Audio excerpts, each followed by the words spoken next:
Selamat datang di YouTube channel saya, Darwin. Sesi ini saya akan membahas mengenai ERP, Enterprise Resource Planning, karena sampai detik ini masih ada yang salah kaprah. Ada orang yang salah kaprah bahwasannya ERP itu ya berarti sesuatu sistem biasa di mana user input, habis itu ada outputnya. Ada juga yang salah kaprahnya begini, ERP itu terkadang sangat complicated. Nah, sebenarnya baik itu mudah ataupun susah, itu bukan dilihat dari sananya, tetapi esensi dari ERP itu. Dia hadir tujuannya untuk apa? Bagaimana irisannya? Jadi tujuan besarnya itu yang harus diketahui terlebih dahulu. Ini saya tunjukkan, ini ada ERP, Enterprise Resource Planning. ERP itu menghubungkan dua orang, dua entitas, atau dua stakeholder, yaitu customer, pelanggan, dan supplier, vendor. Bahkan ada lagi yang ketiga yaitu employee, karyawan itu sendiri. Jadi ada tiga jadinya. Tetapi saya nggak membahas sampai sananya, karena lebih penting tentunya adalah ERP itu hadir untuk menyelesaikan permasalahan bisnis. Bagaimana bisnis itu bisa terjadi? Karena ada pelanggan dan juga ada vendor. Kalau tidak ada pelanggan, bagaimana bisnis itu bisa berjalan? Kalau tidak ada vendor, bagaimana barang itu ada barang maksudnya yang bisa dijual kepada pelanggan? Kan itu saja logiknya.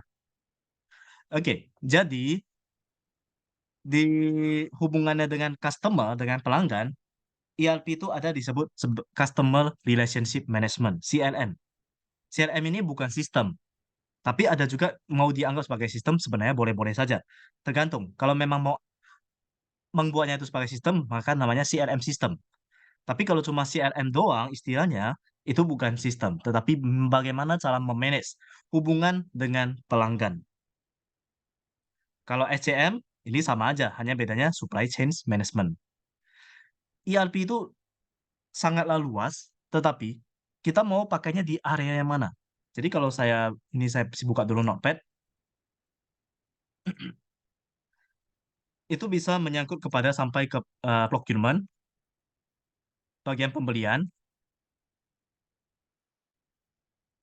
kemudian warehouse atau gudang, logistik, kemudian bagian production, bagian QC, production atau istilah lain namanya BOM, Bill of Material. Biasa biasanya di dalam sistemnya ada istilah kayak gitu. Bill of Material, ya simpelnya adalah A tambah B menghasilkan C dan D gitu. Kemudian ada setelah QC, ada sales and marketing, ada lagi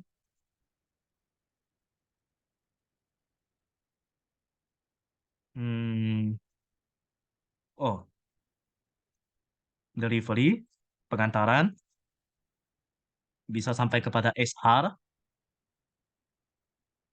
payroll. SR ini berarti employee. Oke. Bahkan sekarang ini ada udah berkaitkannya kepada e-commerce.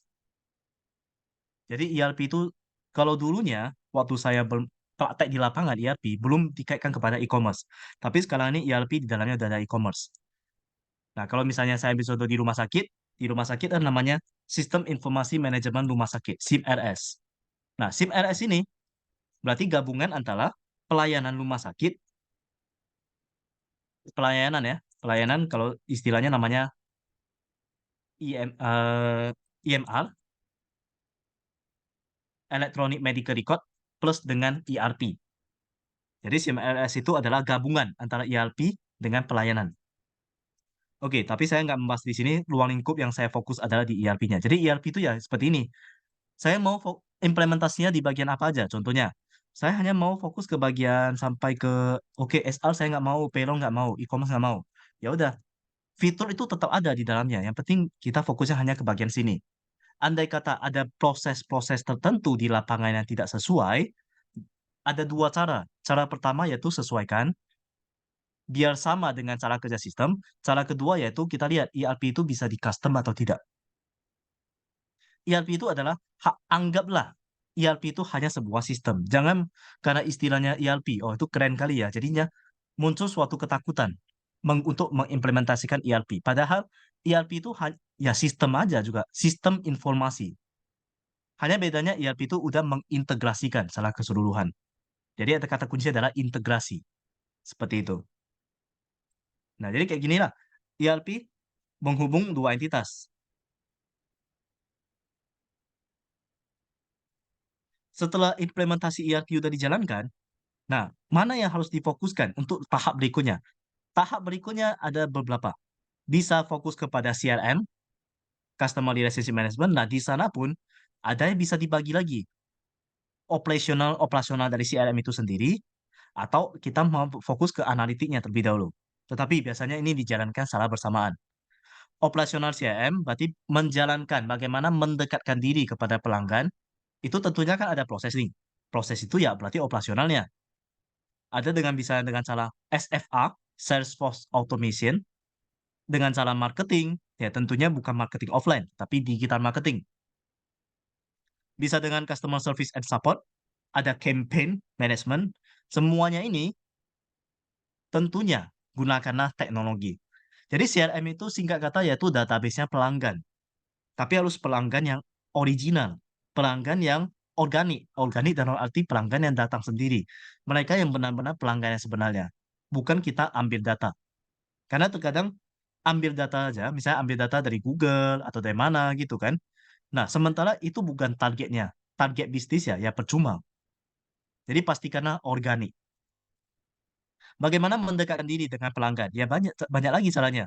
Bisa tengah tambah fitur, ada produk yang bisa di-customize, ada information technical yang membantu pelanggan, ada personalized web page, FAQ, email, loyalty programs, dan lain sebagainya. Nah, ini semuanya ketika dijalankan, lebih high level lagi, yaitu barulah masuk kepada analitik CRM. Data mining, decision support, business intelligence, OLED, ataupun AI nantinya. Tapi dalam konteks ini saya nggak membahas jauh sampai kepada AI belum, karena ERP dan AI itu bukan berarti satu kesatuan, tetapi bisa disatukan.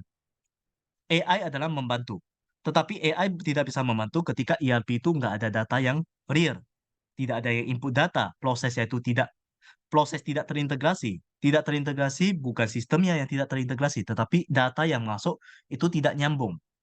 Jadi sangat penting sekali sebelum mengimplementasikan ERP, pastikan ada SOP yang berjalan di lapangan. Kalau SOP-nya belum berjalan sempurna, jangan langsung implementasi ERP, karena nanti potensi gagalnya itu lebih besar. Jadi pastikan SOP bisa jalan, baru mulailah memikirkan, oke, saya mau implementasi ERP, mulai dari mana? Nah, begitulah cara kerja dari ERP. Ini ada satu skema, ini IT Inside Organization. Jadi sebenarnya IT itu, tadi ERP, oh ada satu lagi, baru teringat, accounting. Jadi sadar tidak sadar, apa yang saya tulis di sini, fondasi terpenting adalah ada accounting, finance, production, marketing, dan human resource. Oke, ini adalah enterprise resource planning system. Ini walaupun tergambar 5 pilar, tapi bisa aja perusahaan itu beda-beda. Bisa 3 pilar, 4 pilar, atau 10 pilar bahkan.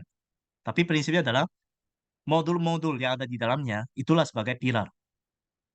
Nah, di sini di bawahnya itu siapa? Harus ada layanan IT. Harus ada orang IT-nya. Harus ada komponen IT-nya, yaitu infrastrukturnya. Sehingga dari ini bawalah sebagai fondasi untuk menegakkan ERP ini bisa berjalan implementasi dan ke depannya kita bisa menghasilkan dashboard Business Intelligence System. Oke, demikian pemaparan saya mengenai ERP. Semoga bermanfaat. Ingat like dan subscribe YouTube channel saya, Darwin. Thank you.